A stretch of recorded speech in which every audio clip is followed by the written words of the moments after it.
ಅಸ್ಸಾಂ ಸೇರಿದಂತೆ ಇನ್ನಿತರ ಕಡೆಗಳಿಂದ ವಲಸೆ ಬರುವ ಕಾರ್ಮಿಕರಿಂದ ಕೊಡಗಿನಲ್ಲಿ ದೌರ್ಜನ್ಯ ಪ್ರಕರಣಗಳು, ಅಹಿತಕರ ಘಟನೆಗಳು ನಡೆಯುತ್ತಿದ್ದು, ಜಿಲ್ಲಾಡಳಿತ ಹಾಗೂ ಕಾರ್ಮಿಕ ಇಲಾಖೆ ಶಿಸ್ತು ಕ್ರಮ ಕೈಗೊಳ್ಳುವಂತೆ ಕೊಡಗು ಹಿತರಕ್ಷಣಾ ವೇದಿಕೆ ಒತ್ತಾಯಿಸಿದೆ. ಮಡಿಕೇರಿಯಲ್ಲಿ ಅಪರ ಜಿಲ್ಲಾಧಿಕಾರಿಗಳಿಗೆ ಮನವಿ ಪತ್ರ ಸಲ್ಲಿಸಿ ಮಾತನಾಡಿದ ವೇದಿಕೆಯ ಅಧ್ಯಕ್ಷ ರವಿಗೌಡ, ಕೊಡಗಿಗೆ ಬರುವ ವಲಸೆ ಕಾರ್ಮಿಕರು ಮುಂದಿನ ದಿನಗಳಲ್ಲಿ ಜಿಲ್ಲೆಗೆ ಮಾರಕವಾಗುವ ಸಾಧ್ಯತೆ ಇದೆ.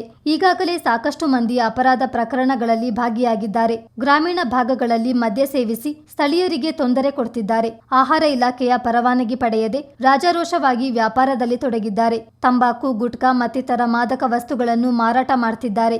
ಇತ್ತೀಚೆಗೆ ಆಟೋ ಚಾಲಕನ ಮೇಲೂ ಹಲ್ಲೆಗೆ ಯತ್ನಿಸಿದ್ದಾರೆ. ಅವರಿಂದಾಗಿ ಕೊಡಗು ಸಮಸ್ಯೆಗೆ ಸಿಲುಕುವ ಸಾಧ್ಯತೆ ಹೆಚ್ಚಿದೆ ಎಂದು ಹೇಳಿದರು. ಈ ವಿಚಾರವನ್ನು ಜಿಲ್ಲಾಡಳಿತ ಹಾಗೂ ಕಾರ್ಮಿಕ ಇಲಾಖೆ ಗಂಭೀರವಾಗಿ ಪರಿಗಣಿಸಿ ಕಾರ್ಮಿಕರ ಮೂಲ ದಾಖಲೆಗಳ ಸಂಗ್ರಹಕ್ಕೆ ಕ್ರಮ ಕೈಗೊಳ್ಳಬೇಕೆಂದು ಮನವಿ ಮಾಡಿದರು.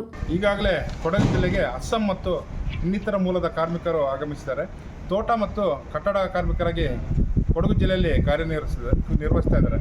ಈಗಾಗಲೇ ಕೆಲವು ದಿನದಿಂದ ಮಡಿಕೇರಿ ನಗರದ ಗಾಳಿಬೀಡು ಬಳಿ ಒಂದು ಆಟೋ ಚಾಲಕನಿಗೆ ಹಲ್ಲೆ ಪ್ರಯತ್ನ ಕೂಡ ಮಾಡಿದರು.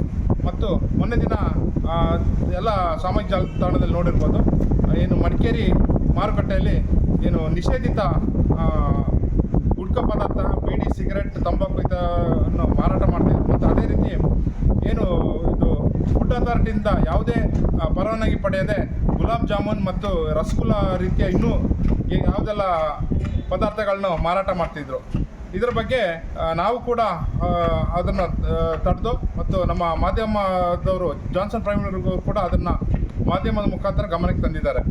ಈಗ ಮಡಿಕೇರಿ ನಗರಸಭೆ ಆಗಿರ್ಬೋದು, ಜಿಲ್ಲಾಡಳಿತ ಆಗಿರ್ಬೋದು, ಈ ರೀತಿ ಎಲ್ಲೆಂದರಲ್ಲಿ ಯಾವುದು ಪರ್ಮಿಷನ್ ಇಲ್ಲದೆ ಅಸ್ಸಾಂ ಮೂಲ ಮತ್ತು ಇನ್ನಿತರ ಕಾರ್ಮಿಕರು ಮತ್ತು ಬೇರೆ ಹೊರ ರಾಜ್ಯದವರು ಯಾವುದೇ ಪರ್ಮಿಷನ್ ಪಡೆಯದ ಫುಡ್ ಅಥಾರಿಟಿಯಿಂದ ಪರ್ಮಿಷನ್ ಪಡೆದ ಈ ಆಹಾರ ಪದಾರ್ಥಗಳನ್ನು ಮಾರಾಟ ಮಾಡ್ತಿದ್ದಾರೆ.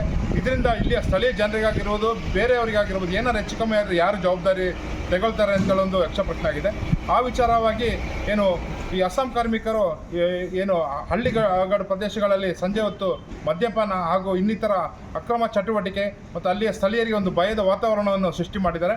ಇದರ ಬಗ್ಗೆ ನಾವು ಇವತ್ತು ಮಡಿಕೇರಿಯ ಜಿಲ್ಲಾಡಳಿತದಲ್ಲಿ ಮಾನ್ಯ ಜಿಲ್ಲಾಧಿಕಾರಿಗಳ ಕಚೇರಿಯಲ್ಲಿ ಒಂದು ಮನವಿ ಪತ್ರ ಕೊಟ್ಟಿದ್ದೀವಿ. ಅದೇ ಥರ ಕಾರ್ಮಿಕ ಇಲಾಖೆಗೆ ಕೂಡ ಒಂದು ಮನವಿ ಪತ್ರಗಳು ಕೊಟ್ಟಿದ್ವಿ. ಈ ಕಾರ್ಮಿಕರಾಗಿ ಯಾರು ಕಾರ್ಯನಿರ್ವಹಿಸಿದರೆ ಅವ್ರ ಬಗ್ಗೆ ಒಂದು ಎಚ್ಚರ ವಹಿಸಬೇಕು. ಅವರ ಮೂಲ ದಾಖಲೆಗಳನ್ನು ಪರಿಶೀಲನೆ ಮಾಡಬೇಕು. ಇವರು ಅಸ್ಸಾಂ ಮೂಲದವರ ಅಥವಾ ಬಾಂಗ್ಲಾದಿಂದ ಬಂದವರು ಅಂತ ಒಂದು ತನಿಖೆ ಕೂಡ ಆಗಬೇಕು.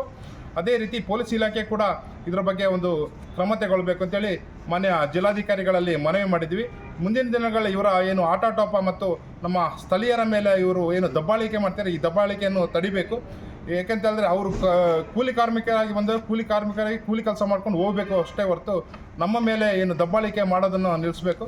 ಅದೇ ರೀತಿ ಇವತ್ತು ನಾವು ಜಿಲ್ಲಾಡಳಿತಕ್ಕೆ ಜಿಲ್ಲಾಧಿಕಾರಿಗಳಿಗೆ ಮನವಿ ಕೊಟ್ಟಿದ್ವಿ.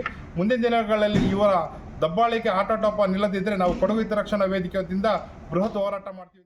ಈ ಸಂದರ್ಭ ಕೊಡಗು ಹಿತರಕ್ಷಣಾ ವೇದಿಕೆ ಉಪಾಧ್ಯಕ್ಷ ನಾಗೇಶ್, ಕಾರ್ಯದರ್ಶಿ ಅಕ್ಷಿತ್, ಮಹಿಳಾ ಘಟಕದ ಕಾರ್ಯದರ್ಶಿ ಲಿಲ್ಲಿಗೌಡ, ಪ್ರಮುಖರಾದ ಜಾನ್ಸನ್ ಪ್ರವೀಣ್, ಪುನೀತ್, ಕಿರಣ್ ಮತ್ತಿತರರು ಇದ್ದರು. ಚಿತ್ತಾರ ನ್ಯೂಸ್, ಮಡಿಕೇರಿ.